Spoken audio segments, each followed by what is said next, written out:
আমার চুল কাটটা দিবা কইছেন কইছেন আমি বুরকা খুললে রাস্তা বাজার আমার আটাইবা এটা এক কথা এই স্যার স্কুল থেকে বসকা হইব। আসসালামু আলাইকুম, আমি পাক্তার। আমরা তো একটা মানববন্ধ করছিলাম যে স্যার ইসলাম আমার বিপক্ষে আসলা আমার লগে বিয়াদবি করছেন, আমার গার্জিয়ানের লগে তাই অনেক বাধা চরণ করছেন। করার পরে আমরা ধর্মঘট চরণ করছি, মানববন্ধ করছি স্যারের পদ্ধতি লাগি। এখন ইয়নটা কি বড় আইসুন মন না হাজে তাই তাই আপনার একটা সময় নিয়েছেন, সে একটা সময় নিয়েছেন তাই দেখান লাগে যে স্যারের কোনো ভুল আছে নি, যদি একটু পরিমাণে ভুল থাকে তাই তাই বহিষ্কার করবা। আর এক সপ্তাহ লাগি তাই বহিষ্কার করছেন।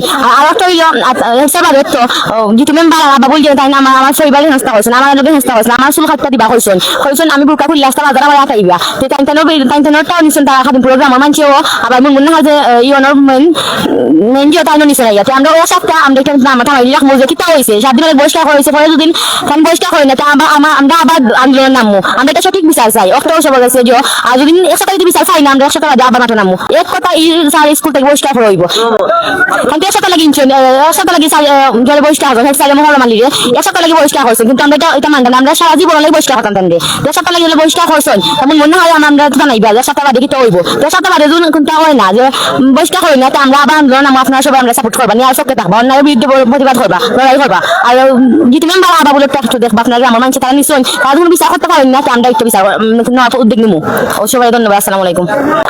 আসসালামু আলাইকুম, আউযু বিল্লাহি মিনাশ শাইতানির রাজিম, বিসমিল্লাহির রহমানির রহিম।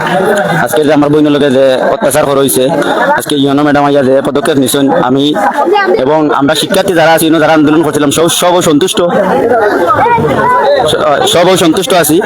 আর তারা 1 সপ্তাহ টাইম নিছেন, তাই 1 সপ্তাহের ভিতরে তদন্ত করে এটা সুষ্ঠু বিচার করবা। আমরা গার্জিয়ান হিসাবে তাদের পদত্যাগ চাইলাম এবং নিফার যে গার্জিয়ান যারা 3 জন আইছিল তারা যে হেনস্থা করা হয়েছিল এটারও সুষ্ঠু বিচার হইতো, আইনীয়ভাবে বিচার হইতো, যাতে আর কোনোদিন আমরা যারা অভিভাবক আছি আমরা যাতে কোনোদিন আর এই হেনস্থার শিকার আর কোনোদিন আর না হই। এ হইয়া এখানে সমস্ত কিছু না হলো।